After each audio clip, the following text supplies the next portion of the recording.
Hello, my name is Shachar Peled, and this is another video in the series on evolution as the basis of faith. Today we will discuss something of philosophy and religion and the great struggle between the ideas about objectivism and subjectivism, about the concept of reality as something out there regardless of humanity, and something that is purely internal and subjective. Obviously, from what we have seen of evolution thus far, both ideas are right, because evolution is developing in the real world, in a reality that occurs beyond human perception. Helium was discovered off the earth in a place that was not perceived by humans before in the sun, yet it developed there.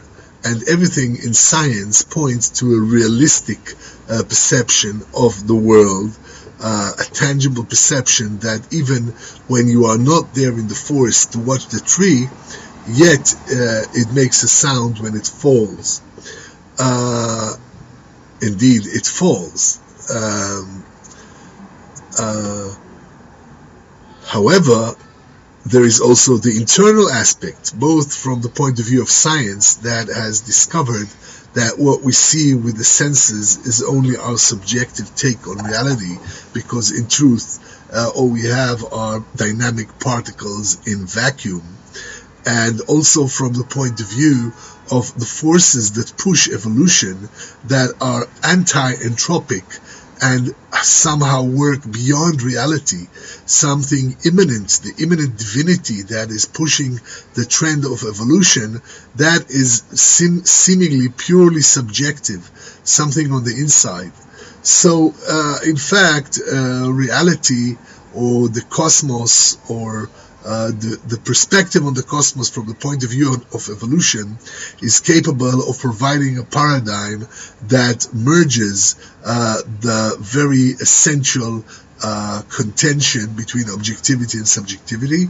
But let us describe a little this contention, this great struggle. On the one hand, we have ritual religions that try to influence mundane reality and extra-mundane, extraterrestrial reality, or the transcendent reality, by means of rituals and ceremonies such as magic, witchcraft, or the special hosting of the gods of Hinduism, in an attempt to influence the god and recruit his or her powers for the benefit of the believer.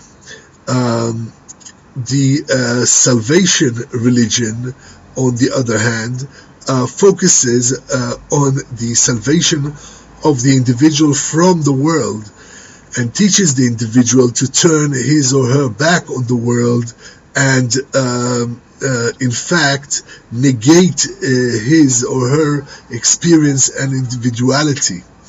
This struggle between conceptions of relations between subject and object, between a subject that manipulates external objects, acts that are naturally compatible with evolutionary trend of animals that act on their environment and are acted upon by it, and on the other hand, the solipsistic perceptions, where there is nothing but the subject, and this recognition is the very key to salvation.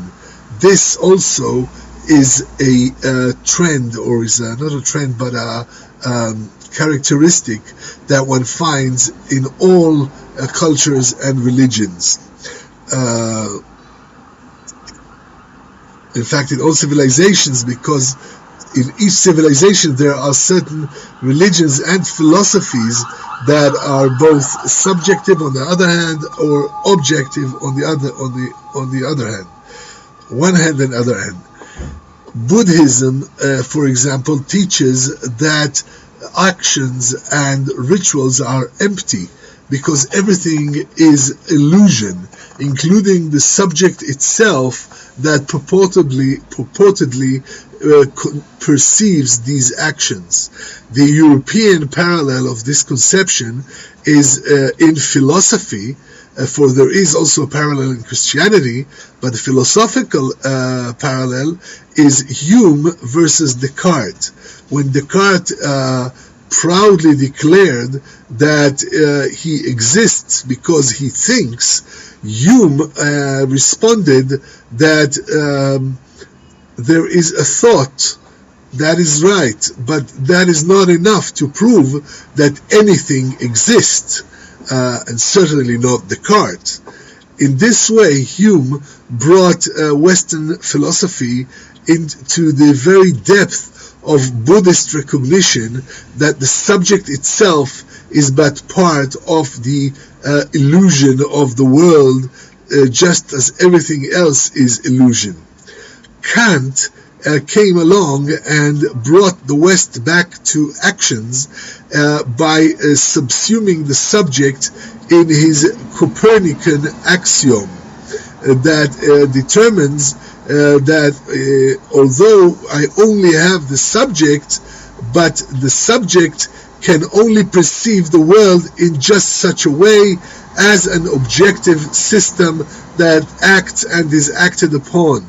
In this way, Kant allowed the West to remain within the subjective slash objective discourse as a part of the inevitable way in which our thoughts perceive the world.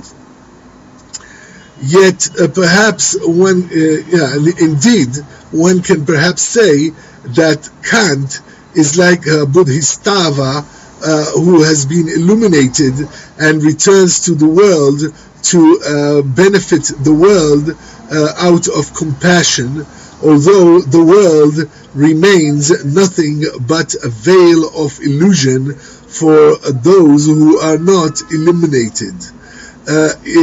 Was there really a Copernican / Kantian revolution, or is Kant nothing but a Ptolemaic pocket within the vital and decisive philosophy of Hume that completely annihilates the illusion of cause and effect?